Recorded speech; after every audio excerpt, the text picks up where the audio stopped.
Okay, you paid $500 for a home inspection and you got a 40-page report. You feel confident and you still end up with a $30,000 problem that nobody warns you about. Here's why and how to make sure it doesn't happen to you.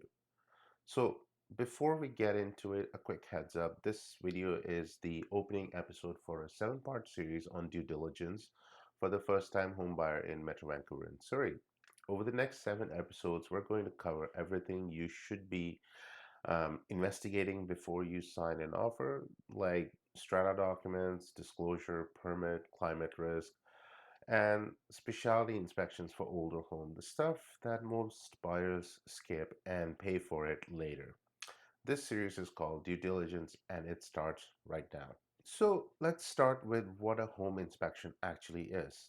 A general home inspection is a visual, non-invasive assessment of a property's accessible components.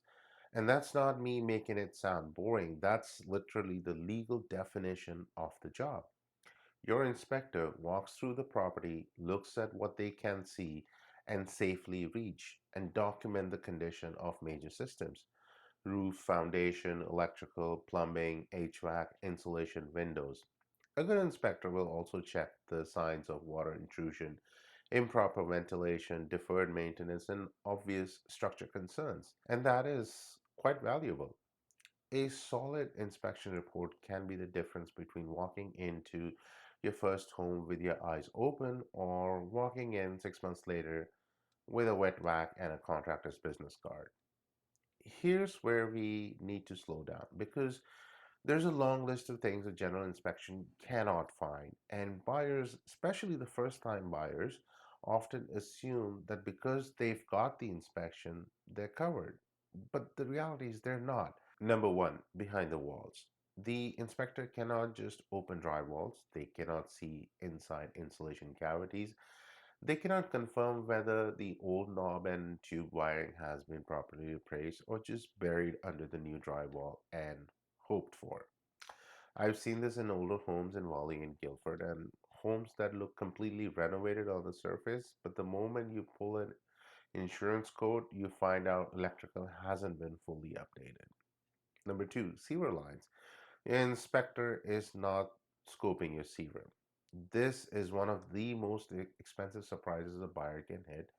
A collapse or root infiltration to sewer line, especially in older homes in Newton or Fleetwood, can cost anywhere from $8,000 to $25,000 in repair. And I can actually give a personal example. I had a home that I bought in Mission. Initially, we did get an inspection, and I was like, yeah, we're good.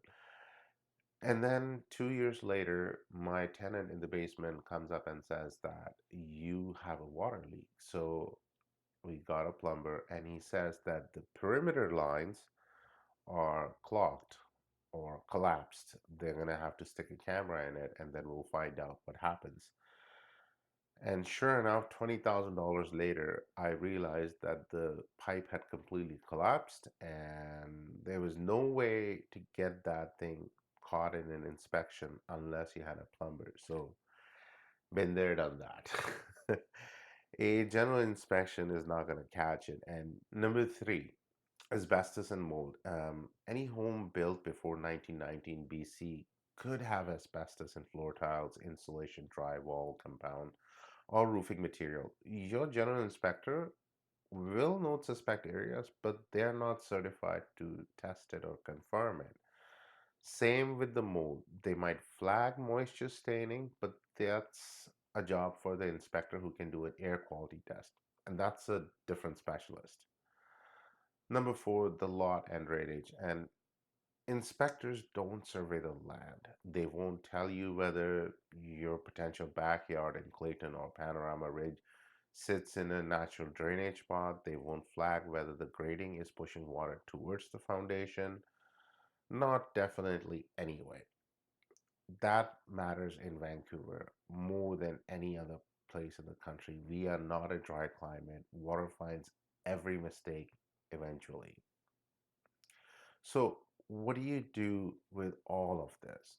You stop treating the inspection as a pass or fail test and you start treating it as a launch pad. A good inspector report will tell you whether to look harder or not. If the inspector flags old plumbing, you follow up.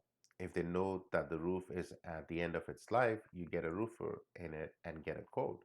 If you see any moisture in the crawl space, you get a specialist before you remove conditions. And what I tell every first time buyer who sits down with me is that the inspection report is just the chapter one, it's not the whole book.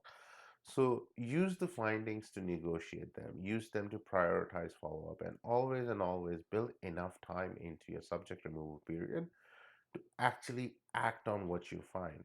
In Surrey right now, the standard subject removal window is typically 5 to 7 business days. That's not a lot of time. You need to book your inspector the same day your offer is expected, not 2 days later. In the end, I would say a home inspection is one of the best tools you have as a buyer, but it's a flashlight, not a crystal ball. It shows you what's visible.